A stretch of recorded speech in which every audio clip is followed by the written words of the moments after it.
I don't think there is any model that has been created yet that goes end to end and that can capture all the qualitative as well, because the middle bits in some sense are the qualitative bits and the final bits are the financial quantitative things. So it's very, very, very difficult to develop that kind of a model. And it depends obviously on which kinds of media you're dealing with. I mean, on the left there's the broadcast media, which are the traditional objective was the brand building.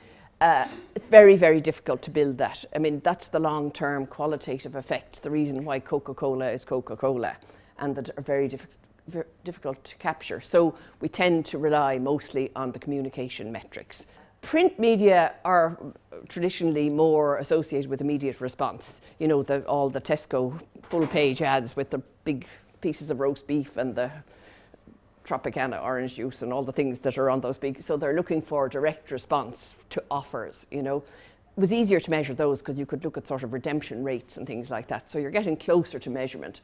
And the way I see it is that the new digital media, what it has done is that it has brought to our attention the fact that you can actually now measure everything in the whole kind of customer journey, in that you can say, well, how many clicks, starting with the clicks, how did people navigate through the website, did they sign on? Did they register? Did they subscribe?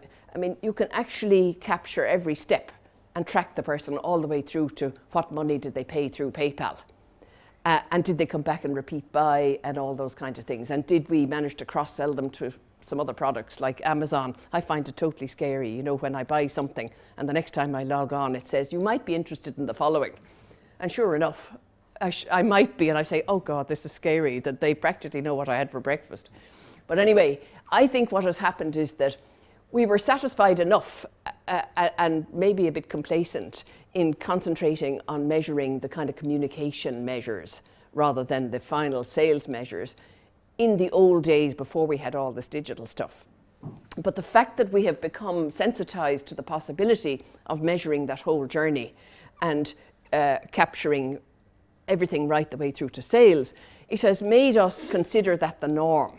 And I think what's happening is that the norm that's been created with the digital is sort of filtering back to the broadcast and so on. And maybe it accounts for some of the fact that broadcast advertising is falling because people are not satisfied with it anymore.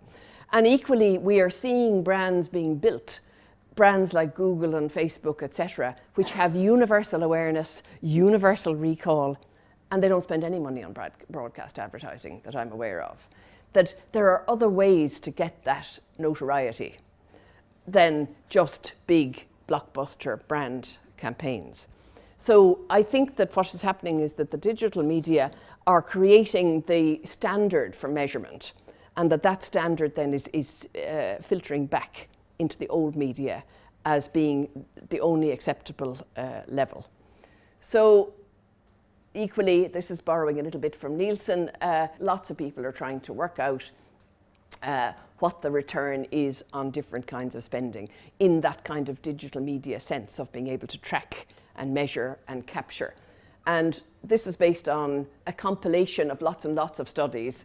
And what they said is that for short-term return on marketing spend, that in terms of standard ROI measures, they captured the result that said, on average, the return is 1.09 it was. So that's really a 9% return on investment.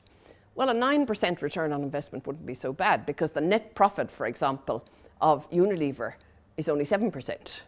So, you know, and if you think that bank interest is practically zero now and it's going to be negative shortly, so a 9% return on investment wouldn't be so bad.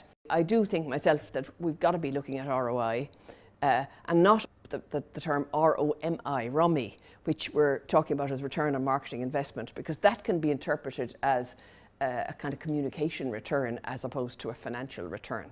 I think it's got to be a financial return. It's the only thing people in the boardroom want to know about, and I think we better deliver it, and that we need to spend a lot of time working on the kind of models that you guys are investing in so that we can capture the effect. Otherwise, I think marketing people and their expenditure is going to become more and more marginalised. And that is what has happened, you know, that our credibility isn't strong across the functions in business, and it's partly because we are seen as a big cost centre and we're not proven as a profit contributor.